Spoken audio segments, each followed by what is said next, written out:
What's going on, guys? It's Jimmy here. Welcome to our daily show where we discuss the fourth stimulus package update, daily news, pretty much everything going on here in our country, in Washington, D.C., money, investing, and the stock market, pretty much everything you need to know about on a daily basis. If you haven't subscribed yet, make sure to subscribe down below. It's completely free to do so you don't miss out on new videos. I will keep you up to date with everything going on here in our country that you need to know about. If you find these videos helpful, don't forget to hit the like button for us down below. The Biden administration is saying that releasing those reserve millions of barrels of oil, 50 million barrels of oil, and 18 million barrels of oil that they sold off or are going to sell off, has reduced the price of oil. And we did see the price of oil coincidentally go crashing on Friday, along with the stock markets. The price of oil went crashing by 13% on Friday. Now, the Biden administration is kind of taking credit for this. Now, whether or not that was a coincidence, I'll let you be the judge of that. Yeah, that is. I'm not sure if that's a coincidence or not, but we did have the Biden administration release these 50 million barrels of oil just a few days before, along with several other key countries as a strategic release with the U.S. at the same time. And then a few days later, the stock market crashed and oil prices crashed. Now, you could see here from this headline, oil dropped by 13% on Friday, Black Friday, so everything was on sale, including stocks, cryptocurrency, Bitcoin, and oil. And we'll have to see what happens to the price of gas this week. Remember that the price of gas typically takes a few days for the price of gas to drop as the supply goes to gas stations a few days later, typically. So we'll have to see what happens this week. I have seen a lot of comments from people in the comment section say they have already seen prices go down in their respective states. Let me know where you are. Have you already seen the price of gas go down where you are? Let our viewers know. Let me know down below in the comments. Yeah, so it'll be interesting to see what happens this week. Hopefully, we will continue to see the price of oil go down and the price of gas go down at the pump, which is actually more important. Not just the price of oil on the stock market, but the price of the actual gas at the gas pump. Remember, we also had President Biden having the FTC, the Federal Trade Commission, looking into whether these major gas companies like Exxon, whether they're actually gouging the American consumers, you and me. And they actually could be fined millions or even billions of dollars if they're found doing that. So what that correlates to is that when the price of oil goes down, those companies need to lower the price of gas as well. And if they don't, they could be fined a lot of money. So it'll be interesting to see if that happens here, if they're found, if there's any wrongdoing found there by the FTC. Yeah, I'll keep you up to date on here, or up to date on that issue as well. So we'll see here. Let me know your thoughts on gas. Have you seen anything? We'll have to see kind of what happens here going forward this week. Hopefully, we continue to see the price of gas go down. While doing my stimulus research for the day, I kind of ran into this clip, kind of a little bit of Sunday humor. And if you have children, you kind of know, or if you've had children or you have grandchildren, you kind of know that sometimes this is the case. Check this out. Learned with the final passage of the bipartisan infrastructure bill, now law, governing is hard.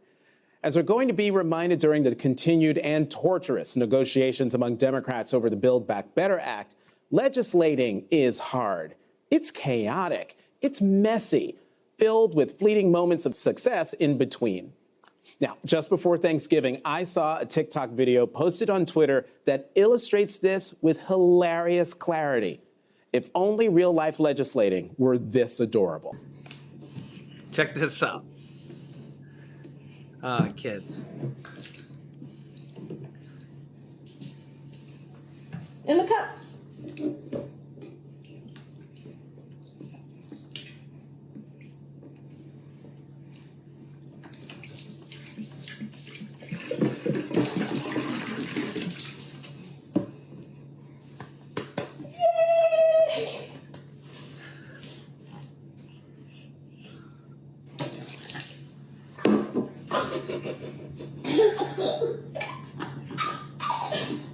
No! I'll get some.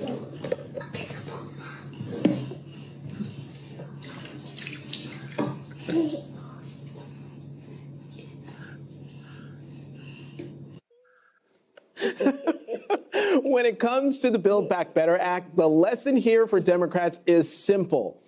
Don't give up. Keep your eyes on the prize. And most importantly, get the juice in the glass.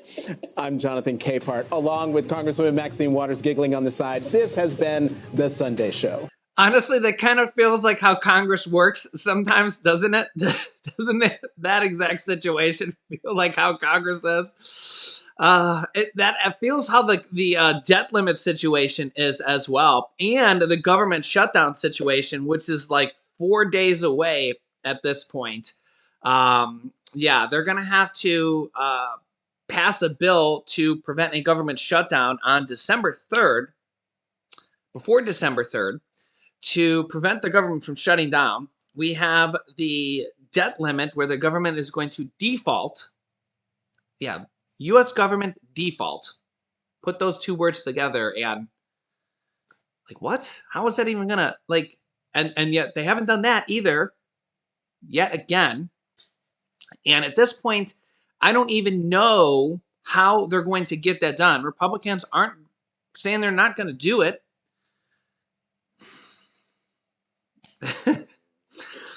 I don't even know if they're going to get a government shutdown bill done because Republicans are going to.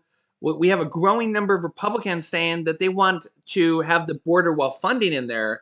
And I just read an article that Biden says that the border wall is done. Biden's not doing the border wall. It's he's just not doing it. That's a Trump thing. So, and then we have the stimulus package now that they come back tomorrow from Thanksgiving break. So the stimulus package, the Democrats have their eye on the prize with the stimulus package, which makes sense. That's the main legislative agenda for the Democrats now. The infrastructure package is passed. The stimulus package is passed in the House. So they have gotten a pretty decent amount of stuff done because they've passed the bill in the House. The physical infrastructure package is passed completely in the House, the Senate, and the president has signed it. That money is going to start going to work here soon. So a decent amount of stuff has been done, but now there's a whole lot left to be done here as well. Here is Democratic Representative Vincent Gonzalez, a Democrat from Texas, on the Build Back Better plan and what's going to happen going forward. His take on this from Texas and going forward. He is from the House of Representatives from Texas.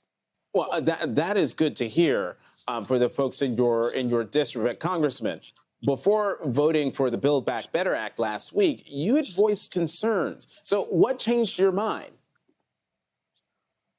Well, my only concerns were on the pay for. So we wanted to make sure that, Texas didn't get targeted just because we're an energy producing state. But at the end of the day, I think we were able to figure it out. And certainly Build Back Better is the largest investment in American history for working class people. And we couldn't be more proud to have passed this bill. It's going to be transformative and life-changing for many Americans, many Latino Americans.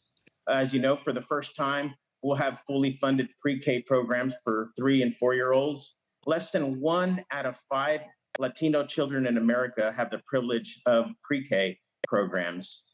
We now have funded childcare for working class families.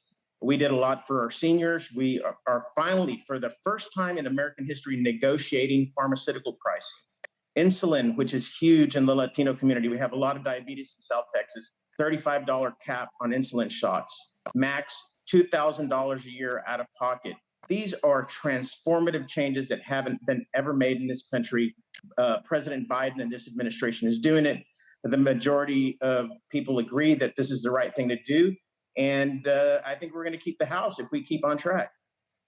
So you've explained what's in the bill and you've explained how the bill will be beneficial to your constituents. I'm just wondering, do voters say they've been turned off by the sausage making process? Because it hasn't been cute. Yeah, I mean, it's complicated, right? But that's how American policy is made. The Democratic Party is a large tent. We're not limited to a small segment of society the way many Republicans view the world. And we had some good deliberation and some good arguments within our family, and we figured it out. And I think this is good news for the American people. And I think we're going to see some really impactful changes for working class Americans. Let me ask you one more sausage-making question. And as you see at the bottom, it says, Senate aims to pass Biden's social bill before Christmas. My question to you, do your constituents care when Build Back Better gets passed? Are they focused on the end of the year, or are they focused on just get this thing passed?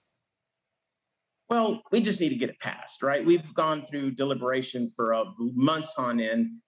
We've had our ups and downs, even within our party. I think the American people, not only in my district, but across the country, are ready to pass this bill, get it behind them, and let's keep working for more transformative changes to our country. Yeah, of course, it's a messy process, not only in the House but as in the Senate. You kind of I'm still picturing that little toddler, or maybe pre-toddler, with that glass of juice. I've seen it many a times with our son Julian as well. Now they make these new cups that you really can't spill. They can turn it upside down and it doesn't leak. It's really cool. Sometimes they leak a little bit, but yeah, it's really interesting. So now that kind of process goes from the House to the Senate, and the question will be, how much juice can the Democrats keep in the cup? And that's what they're already talking about. That they want to remove juice from the cup. They want to reduce the size of the bill.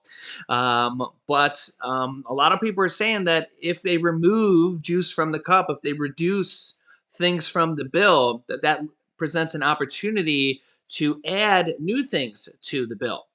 Yeah, you can see here this recent article here from The Hill. Senator Joe Manchin, Democrat from West Virginia, a prominent Democrat centrist, has been a key player in negotiations over the legislation that he has already signaled concerns with portions from the House bill. Several things here. The House bill includes 4 weeks of paid family and medical leave, and we are the only first world country that does not offer this on a national level. Yeah, and Joe Manchin has expressed resistance to including that item in the spending package. And as far as I'm aware, he's the only person that has expressed resistance to including this. And yet we're the only first world country that does not have this on a national level. Yeah. That provision could end up being removed or altered in the Senate in order to get Joe Manchin on board with the legislation. Because believe it or not, you need every single Democrat's vote, because there's not a single Republican that's going to vote for this either. And if you don't get all 50 votes, the bill will not pass. So yeah, even though we are the only first world country that does not offer paid family and medical leave, so for example, if a woman gets pregnant, has to leave her job to deliver the baby, she can't exactly go back to work the very next day on Monday, after she just had a baby on Sunday. If her job doesn't offer paid family and medical leave, I mean, you can't just go back to work the next day after having a baby in most cases, and you have to take care of a newborn. Yet we're the only first world country that does not offer this. Okay, and if you catch the virus, you have to quarantine for 10 days. What do you do if your job doesn't offer you paid family and medical leave? I think that this would include illness. Okay, There's multiple different scenarios where this would kick in, and the government would pay a portion or all, it depending on how much money you make, of your pay, your salary, or however much money you make. But yet, we're the only first world country that doesn't offer this. But Joe Manchin has concerns about putting it in the bill. And he has other ideas about maybe including it in another bill in the future, but maybes don't actually provide this service for millions of Americans that actually need it. Let me know your thoughts in the comments. Additionally, Joe Manchin could seek changes to some of the climate provisions in the package. He has objected to a provision that would give additional tax breaks for electric vehicles made by U.S. union workers. Manchin may also influence the timing of when the Senate takes up the social spending package. The West Virginia Democrat recently told reporters that he's undecided on whether he'll help start debate on the bill. Such a vote is unlikely to occur unless Manchin says he will support it, because every Democrat vote will be needed in order to be successful to even move forward with debate, basically start the process of the vote. Also, we have Senator Kirsten Sinema here, a Democrat from Arizona. Dun, dun, dun. Like Manchin, she is a moderate whose vote will be necessary to secure the passage of the Senate. She's already played a key role in shaping the package. The House bill doesn't include increases in the individual and corporate tax rates because of her objections to those ideas. The Arizona Democrat was also involved in the development of the scaled back provisions on the prescription drugs in the House bill. But they did include that just at a little limited capacity. She has yet to endorse the spending package and may still seek additional changes to the measure. In a recent interview with the Washington Post, she pointed out that there are differences between the House bill and the White House framework for the spending package released in late October. However, she didn't provide details about any changes she wanted made to the House bill. And that's pretty typical of her. She doesn't really say much. So that's not the agreement that the president put out in the framework several weeks ago. While I'm not going to comment on what's happening in the House at this moment, I can just refer you back to the comments I made when the president put out his framework. I'm looking forward to working with him to get this done. We also have Senator Bernie Sanders, who just a few days ago we had on the show saying that he wants to get more in the bill for the people. And we know Senator Bernie Sanders, that's pretty much his motto in life. So we'll have to see what he can get done, if they can get stimulus checks added in there for adults. We already know that there are monthly checks in there for children called the child tax credits. Remember that Joe Manchin wanted income limits for that for children, which would only be $30,000 per person or $60,000 cap for families. So if a family, say a mother and a father, made over $60,000, they would not get the child tax credits. And he wanted to put a work requirement on there, and that would mean that both the mother and the father would have to work. Right now, that is not included in the bill, but Joe Manchin could demand that.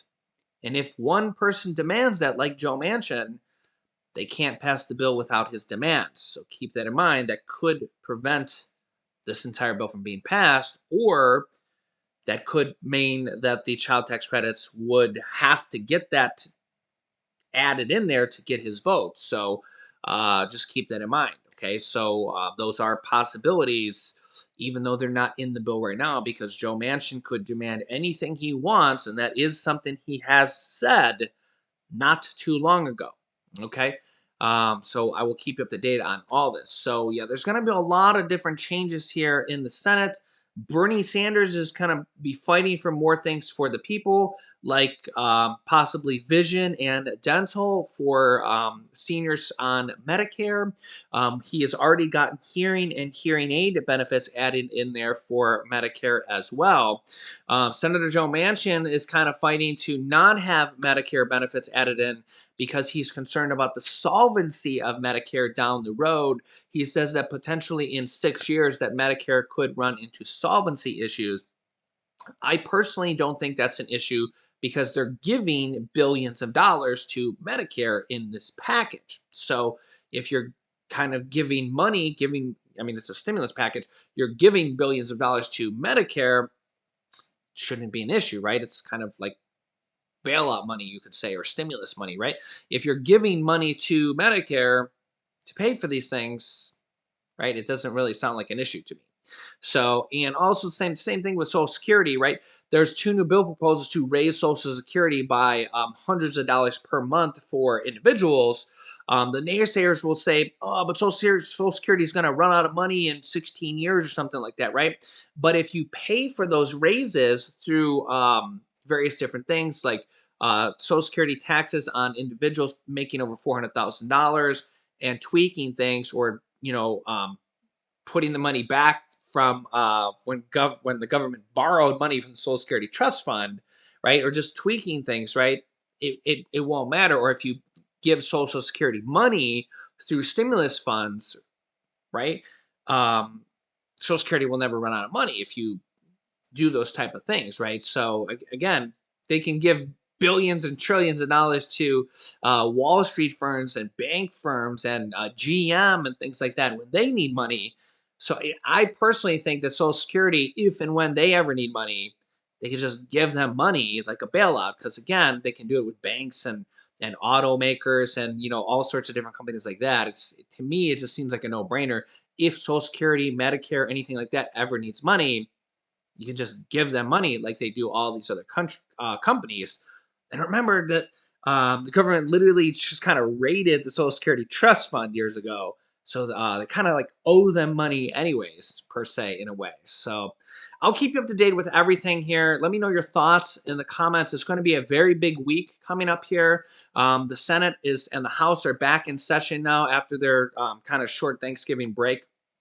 So we have the debt limits coming up. We have the government funding bill that the government's going to shut down on December 3rd if they don't get that done, or by December 3rd. So really a lot going on here, as well as the stimulus package in the Senate.